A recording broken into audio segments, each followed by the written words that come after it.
Good morning. My name is Michael Linder. I'm the Vice Chair of the Human Services Committee, sitting in for Chairman Surgis, who's otherwise deployed this morning. The time is about 9:03, and I call the meeting to order. May we have roll call, please? Allen, Garcia, Garcia here. Ripe here. Lewis, Tarver, Linder, Linder here. Surges, Roth. Here. Ex officio, you have an in-person quorum. Thank you. We have a remote attendance request from Mr. Surgis. Seeing no objection, when and if he signs on, it will be so. I would entertain a unanimous request for approval of the minutes of December 10th. Ripe moves for unanimous consent of the meeting minutes from December 10th, 2025. Sonia will second. Seeing no With objection. unanimous, there's no need for a second. Yeah, seeing no objection, we will move on. Action. I have no names for public comment. Were you looking to comment today? Okay. I've never heard that before. Usually it's somebody stayed home because of the snow, but I'm happy to see you. It's good to see you. Thank you. So on to the reports, monthly financials. Financial reports are in the packet. I'm happy to answer any questions if anyone has any. Seeing no questions, we can move on from that. You want to talk about health insurance briefly? This is Christine Davis, Human Resources. The monthly Blue Cross Blue Shield invoice is on file. If anybody has any questions. Nope. Do you have any comments on them? I do not. We're trending kind of higher, but that's what we anticipated. So we're at 2.1, almost 2.1 million. For how long do you expect? I think this is going to be what we're trending going forward. Here, okay. 1.7. Permanently or just this year? Or? I think at least for next year also. Okay. Correct. Yeah, rates are up and claims are up. There's lots of stuff going around. Okay. David, risk management. Good morning, David Larson, Human Resources. There's a little bit of a lag from the beginning of the fiscal year in reporting until now. So I'm hoping by next month I'll have some good numbers about what's been going on since December 1st. Okay. Yeah. And then now we're going to have the slip and fall stuff in the ice and snow. I hope people walk carefully, walk like a penguin, go slow, be careful. I have to say, in front of the building here, they've done a super job of having everything pretty clear and salted and so forth. And they're working very diligently. They are in progress. Sidewalk. In fact, the guy came rushing around to clear the sidewalk for me. Yeah, they're showing a true concern about what's going on. Let the minutes show that Ms. Lewis has joined us. Good morning. So you don't need me anymore. No, you're fine, I Mr. can go Roth. home. No, just kidding. If you want to drive in the snow again, go home. All righty. It's safer here. Jamie, any special notes on staffing? No special notes on staffing. Times are tough. There's not a lot of coming and going compared to, if you go back a couple years in COVID when there was so much movement in and out, and it slowed down. I mean, if you look at the reports, the terminations are down, the new hires are down. So it's slowed down for a job market as far as turnover. In light of where we are with budget and increases in salary, are we seeing that are leaving us a position open? You know what? I don't look at it at that detail level to give you an accurate answer to that. Okay. But we haven't had a lot of, in looking at the last couple months, it's only been a couple months since the budget passed. December is not a time that people leave their job. Right. Combined with the fact that economic uncertainty is not a time that people leave their job and things like that. So hasn't been a lot of terminations in the last 2 months. It's been very low. That's good. And it's a good place to work. I'm glad people are sticking around. Thank you. Mr. Chair. Question. Usually January is a big a bigger month for people leaving, right? Have we seen? People hold off decisions at the holiday time and then Yeah. it kicks back up in January. So I wouldn't know yet. That's the answer to that is I wouldn't know yet. We don't see those until after the people are gone. So if they gave notice in January, we're likely not to see that till February. The other thing I can point out is that in our staffing reports, they are 2 months lagging. Part of that is because the payroll department can't enter a termination into the system until after their final payroll, which occurs 2 weeks after their final day. So all of that's information lag. So for accurate information, our reports are 2 months in arrears. So we really haven't seen anything out of January yet, and certainly nothing concerning. Okay, thank you. Okay, training report. The only thing I would point out is, it's a new year for sexual harassment prevention training, so everybody does have to take it again. Last year, the Illinois Department of Human Rights did release a new video. While I wouldn't call it more exciting than the previous video, it is shorter than the previous video. Good. Links now go to that new video. All right, great. Okay. Venture Anyone to have say any there will old be no business? Academy Awards for those acting. Anybody have any old business? Okay, in new business, we have a couple of resolutions regarding positions in the workforce development area. So Mr. Just- Ford, have I missed something that you're doing today? You're just here to be here? closed session minutes at the end. Ah, okay. I'm sorry, I didn't turn the page. So we won't be done in 15 minutes. Okay. Maybe. Oh, close to it though. All right, so resolutions, who's presenting? So Adam Shower was going to be here. I don't know if he's online or if he's held up because of the weather. He's the Director of Workforce Development. And these are positions for workforce development. So if he's not available, I'll do my best to present them.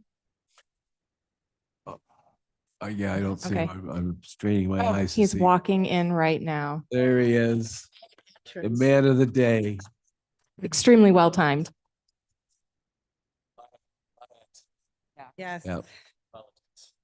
Well, take off your coat and then you can have the microphone. Coat on, but I think you'd be more comfortable if you took it off. I don't know if you want a motion and a second so that it can be discussed first. Motion it second when he takes his. I wasn't certain we were going to get to it. Okay, so go ahead, Ms. So motion. Lewis motions. Second, right? Second, Gripe. Okay, we're on the first resolution for the trainings program specialist. Thank you. Sorry, once again, I apologize. My name is Adam Shower. I'm the Director for Workforce Development. This resolution was put forth to build a new position within the Workforce Development Department for a training specialist. As we begin to look at the corrective action plan that was put forth by DCEO for the program, it's very evident that we need additional onboarding support and training. We contract out with numerous partners in the community to provide programming.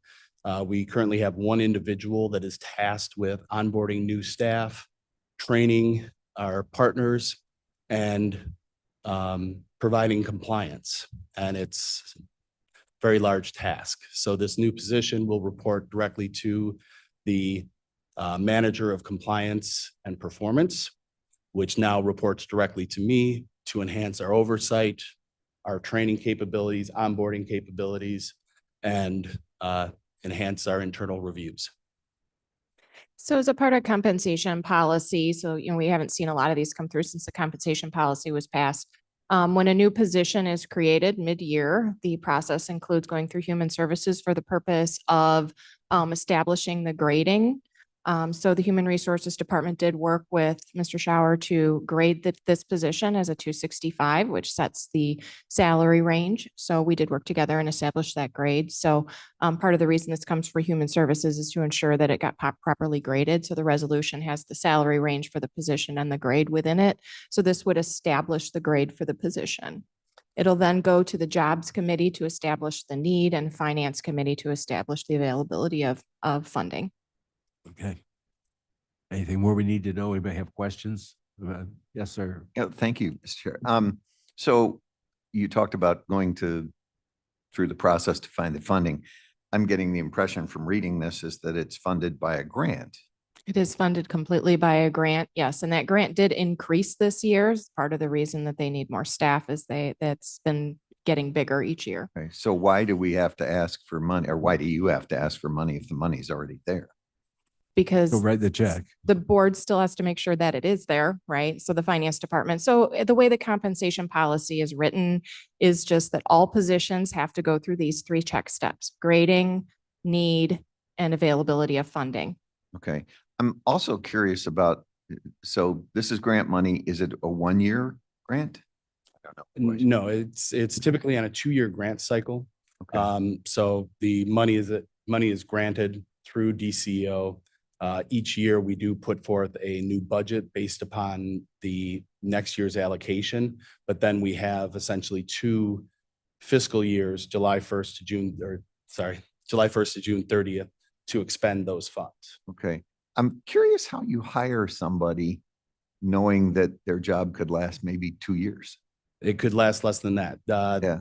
That is the world of grants. I've been working in grants for 22 years, and it's the sword of Damocles that hangs over all of us. But in the world of grants, performance dictates funding.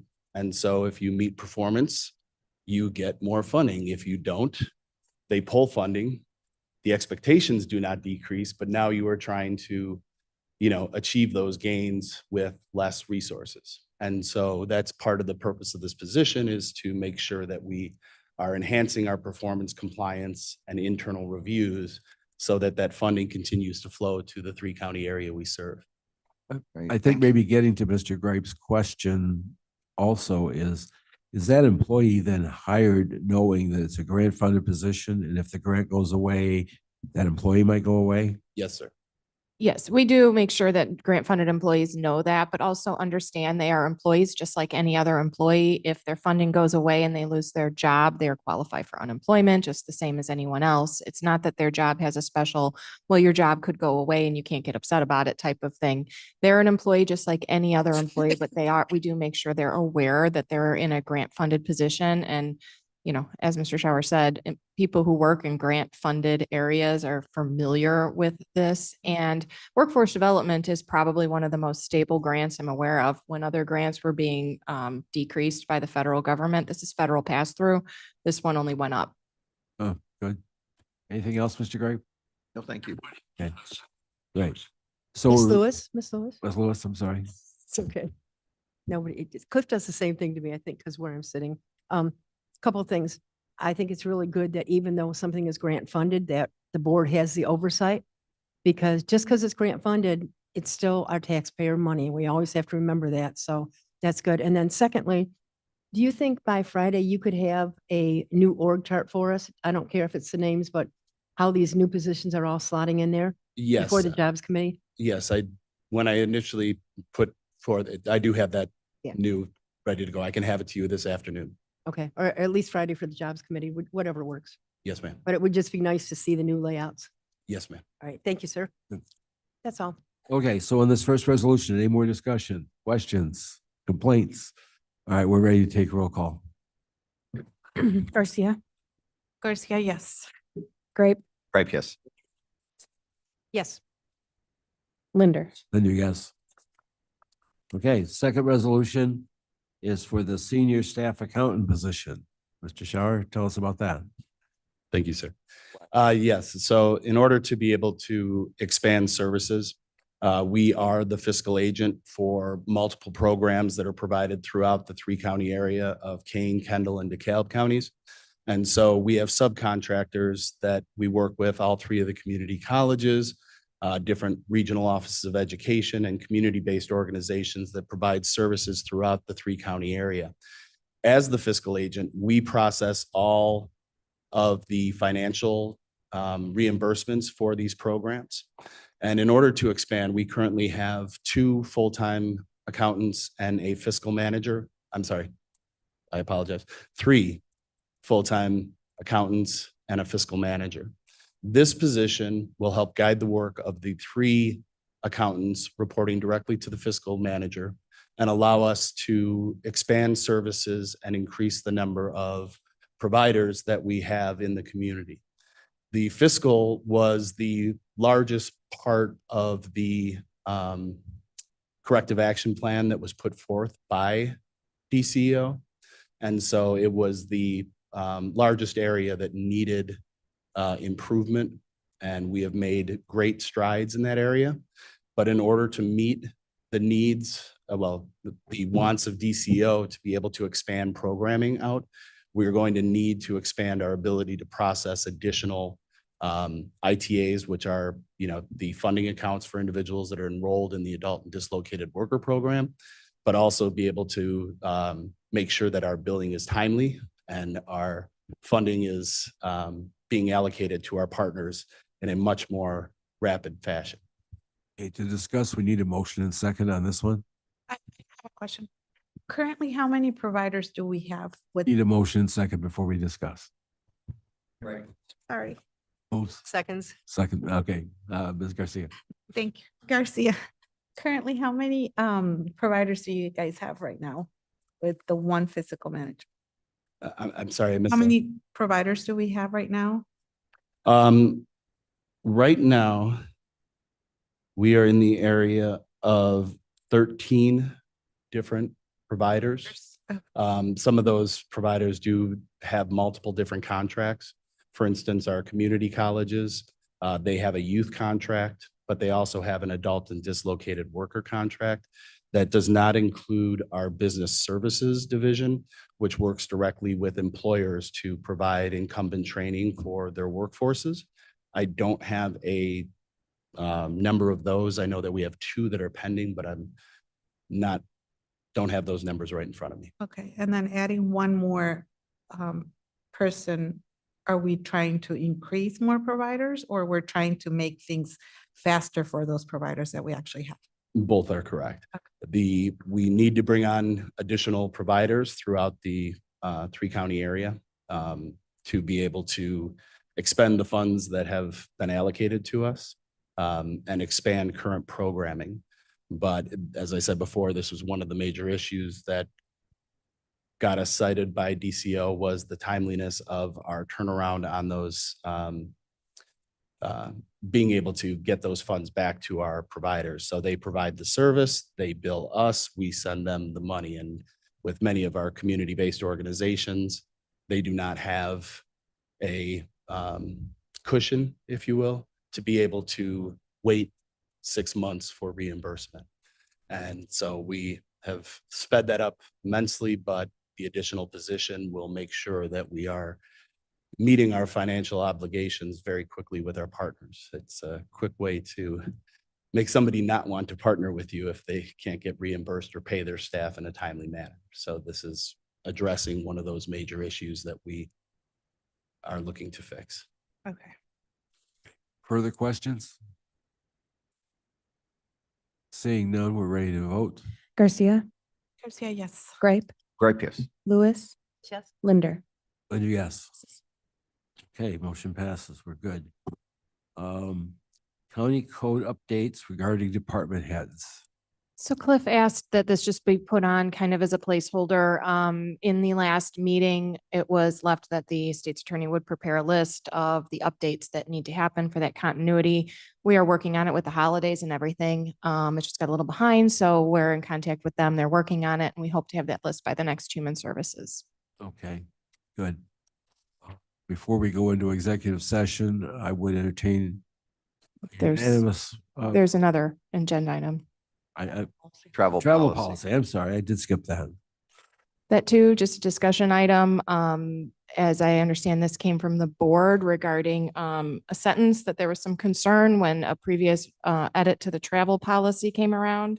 So I caught the end of that discussion, and Mr. Surgis indicated that the issue with the travel policy was a sentence, and I will read it. I have a copy of it here. So the existing sentence says travel expense policy is administered by, and any exceptions must be approved by the auditor. And there was some concern in a board meeting, I understand, from the board members regarding that sentence. So a suggestion is travel expense policy compliance is overseen by the county auditor, and all exceptions must be approved by the county board, was the sentence that Mr. Surges liked in replace of that. So he just wanted to kind of have that discussion. And then since it is a financial policy, it would actually be an edit that would appear in the finance committee. Okay. Anybody have any questions or discussion on that? Or thoughts about that sentence before we put a Mr. draft in finance? Mr. Linder, Yes. just start calling on me, okay? Yeah, the reason this came up was because several of the board members didn't like the fact that the auditor was the one that was, it made it sound like the auditor was the one that was controlling what happened here when the auditor oversees it, but the board is actually the one that's in charge. So I love that wording. I think it makes perfect sense, and I would vote to put that in there and move it forward to finance and get it taken care of. Madam Auditor, I'm assuming that this means that if something comes through that doesn't meet the standard, you are going to inform the board of that prior to the board approving it? I'm caught a little off guard because I thought that the conversation was in regards to a different portion of the policy. But also I haven't been no one's discussed this with me. Okay. And it's something that we have to agree on as the auditor and the county board. As it's not one of my statutory requirements. So we do need to have a discussion prior to it coming to the board. And where does that discussion properly lie? Here, finance, Probably a phone call. phone call? Okay, phone call with you and, We need to come to an agreement yeah. that the auditor's office is willing to cooperate with the board in the request. It's not a requirement that we take on those responsibilities. We've agreed to do that. But any changes that we would need to agree to those changes. Okay, Mr. Chair, so, go ahead. sir, right. Don't go ahead, finish your thought.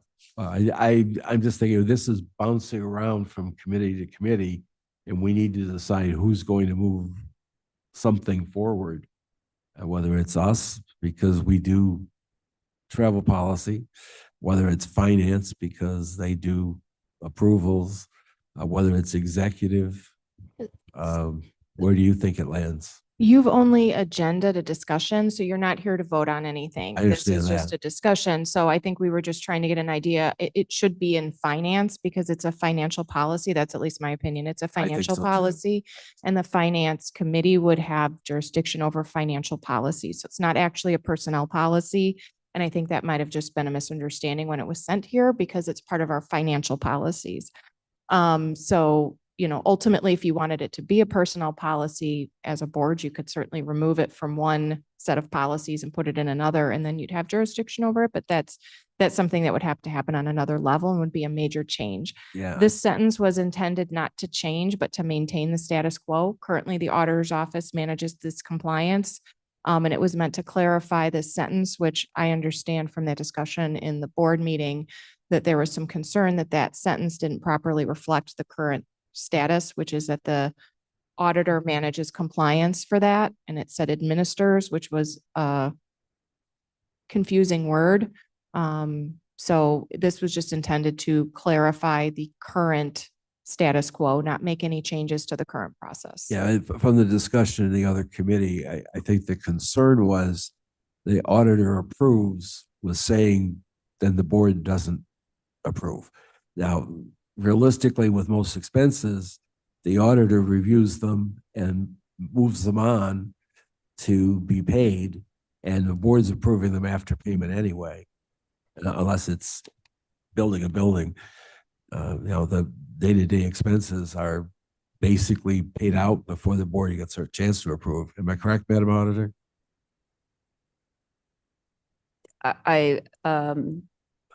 For most occurrences, yes. I do have to say that based upon the way that I operate my office, we really are strict policy compliance. So if there's any vagueness that is in the policy or code or is in conflict, we do bring it to the board. And that's something we're very comfortable doing. We've worked with State's Attorney Ford, ASA Ford, on many occasions to get clarification and to make sure that we are not stepping outside the scope of our position. My concern is that we just need to have a discussion over the terminology so that we agree upon what that is and really what those expectations are. The auditor's office really doesn't like to make judgment calls. And I don't want to be put in a position to make a judgment call on what should be coming in front of this board and what should not. So we just need to have a very clear understanding on what the expectations are and have clear terminology in the policy. So yes, you are correct for the most part on what our process is. Yeah. Okay. Yeah. And I think this is some key stuff with language, but I can understand where some people read it to say that you're eliminating the board approval, which is not true, but that's sort of the way some people, I think, were reading it. And so anybody have other comments? Because this is going to go on. Finance is going to have to settle this. It's not our. Mr. Chair, Surgis, Yes, sir. sorry to join so late. That other meeting literally just got, Caius and I just walked out of that other meeting. So, Okay. I apologize. And so I missed a great deal of the conversation, but my understanding was Ms. Labrillo had a one-line statement that we had taken feedback from many members of the board saying that this is what we wanted to see changed or updated or corrected. And then we were going to move this immediately to finance for their approval, as I truly don't see this necessarily as a human resources issue. I think this is more of a finance issue, and I don't know why it came here, but my goal for this committee was to simply make the corrected statement that we heard from the majority of the board, move it on and let them vote on it at the next level. And we were just looking for concurrence today. I'm not sure if that's the discussion that was had. Yeah, yes, Ms. Labrillo read that to us. I think most of us are in understanding. If there are other questions, I guess, Michael, my question would be: do we need a vote, or how do we gather consensus of the committee to move this to finance for them? Or is, if Mr. Ford's sitting there, if he could give us, what's the correct step? You can't vote. You can't vote on anything. You haven't agended anything to vote on. This was just a discussion for feedback. It will actually end up on the finance agenda. That's going to be what we're going to do. It was just for feedback on that sentence prior to that meeting, just to help make that meeting go smoother, I think. And because the board had suggested this come to this committee. Yeah. Mr. Gripe has had his hand up. If we get finished discussion, then we'll just talk about getting a consensus to move this on to finance. Thank you. Mr. Gripe. Yeah, thank you, Mr. Linder. I guess I'm missing what sounds like we're making this a bigger thing than it is. This was a clarification. Yep. So The process going through the auditor's office isn't going to change. They still review the documents. So I'm all for consensus to get this, just to codify it and say, hey, it's a clarification of what we're already doing. Nobody has to do any more work or less work than they currently do. Let's just get on with it. Right. Thank you, Mr. Grape. Anybody else? Do we have a consensus that we will move that one 3-word change or whatever it is, 4-word change onto finance to let them make a decision? Yes. Any objection? Seeing none. We have so conceded. So we're ready for an executive session for the reports on file. I tried to do that once before. We have A unanimous consent request to place reports on file. Unanimous consent to place reports on file. Objection, seeing none, reports will be placed on file. Now we're ready for an executive session for release of closed session minutes. Someone move to go to. Right, moves to move to closed session Lewis seconds. Lewis for the seconds. review of, thank you, Leslie, Closed closed session minutes. Okay. Roll call. Garcia, See, I hear. Gripe, Gripe, yes. Lewis, Lewis, yes. Linder. Linda, yes. We move an executive session. Ready for executive session. We need to kind of close up. To those in the room that have joined by Zoom, you must exit the Zoom before we can start the closed session. Those online, please accept your invites. I believe I have Caius, Molina, and Penesis. Is there anybody that I missed? Mr. Lasky. Okay. Blair, are you sending a box that you click on to go to the, Yes. Okay, it should be coming now. there we go.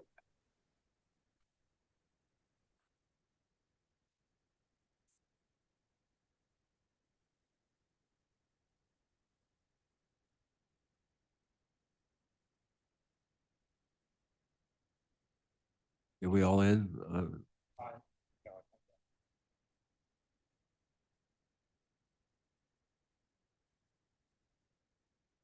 Sorry, Daisy.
blocking the door. Yes, it is.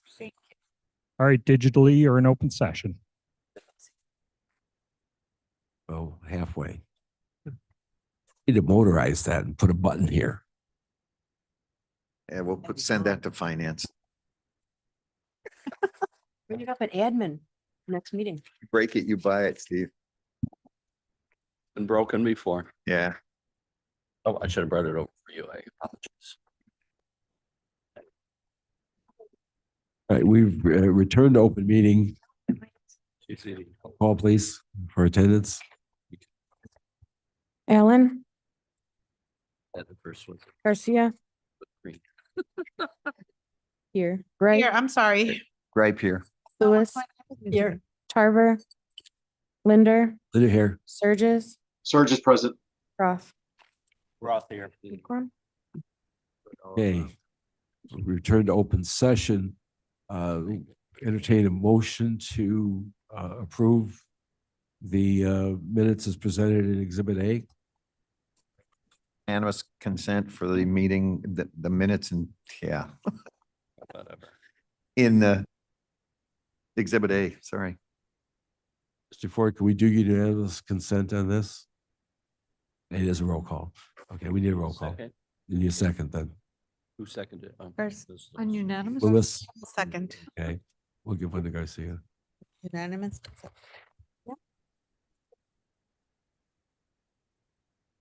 Allen, Alan, aye.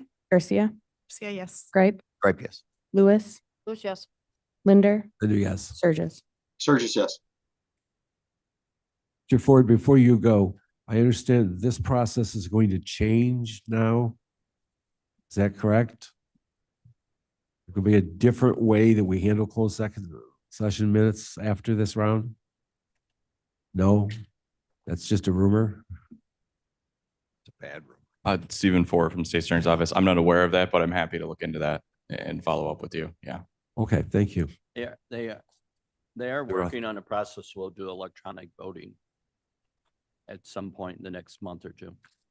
Understand that, but I also heard that we were going to be doing something like the Forest Preserve does with the Oh, then you minutes. go look at them. You can go look at them if you want, but otherwise just have a vote. But all right, I guess that's not happening right now.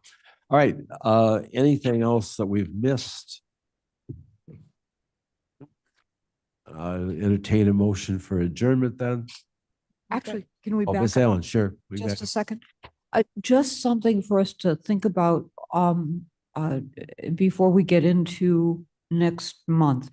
One of our policies for family leave, for the